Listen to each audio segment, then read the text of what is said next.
What's going on, everyone? It's Marcellus back with another video. We got to go over Baby Doge today. We're just going to talk about some technical analysis and pretty much talking about where Baby Doge is going to go over next. And we also got a new partnership. So let's get straight to it. Definitely hit that like button and subscribe. Remember, I'm not a financial advisor. None of this is financial advice.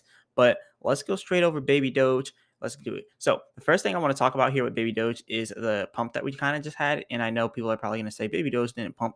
But look, we did go all the way down here to about 1257. And from that 1257 area here, you can see Baby Doge then climbed all the way up here to a whole peak of about 1323. Right now we're at 1309. So Baby Doge still has that potential to hit this resistance like I mentioned yesterday. So we broke that support like I also mentioned. And now you can see us hitting this 1250 support and now making our way right back up here to this 1350 resistance just like we predicted.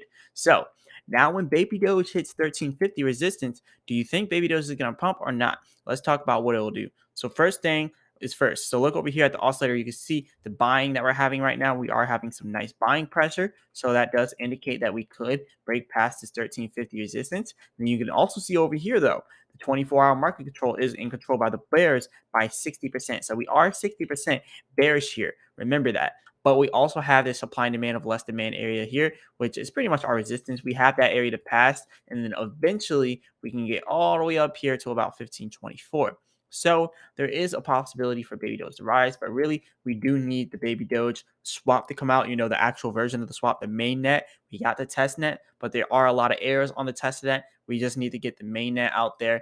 And then once we actually get the main net out there, I think Baby Doge has a huge possibility of just pumping huge after that. So we really need to get the main net. So anyways, here is the test net. I've been talking about this on all my videos, but as you can see, the test net does have some, errors here, but there's not many errors to be honest. When you look over here, it does show insane amounts for total liquidity, which we know we don't have all that liquidity there. We know all of this is like a lot of errors here. So we just got to wait for it all to really come into fruition. So just wait for all the errors to get dealt with, and eventually the Baby Doge test net will be the main net. So just wait for the main net to come out. And like I said, there are some errors, but you just gotta wait for that good stuff. But look, we got a lot of other stuff to talk about with Baby Doge other than the errors on the test net, because obviously we don't have 3,253.18 trillion dollars in liquidity. We don't have that much. But anyways, let's talk about some more of the stuff going on with the Baby Doge technicals. So as you can see here, we are slowly but surely going all the way up to 1350. But what happens when you look at it from the 4-hour chart?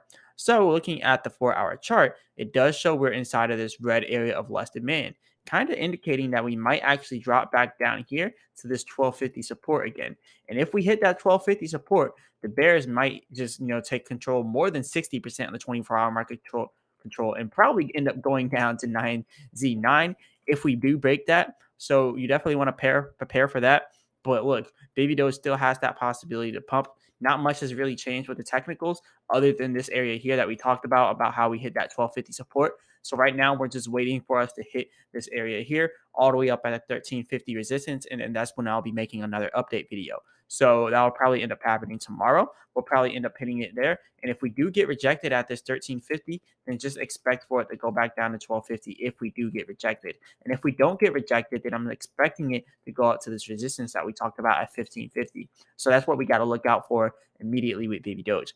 Now, when it comes to Bitcoin, you can see that Bitcoin is kind of trying to do a little bit of a reversal here. You can see over here on the oscillator, we are a little bit overbought here on the oscillator. So you're seeing an overbought area. So you're going to start seeing selling coming after that. And you also see it's still bearish by 60%, kind of like Baby Doge.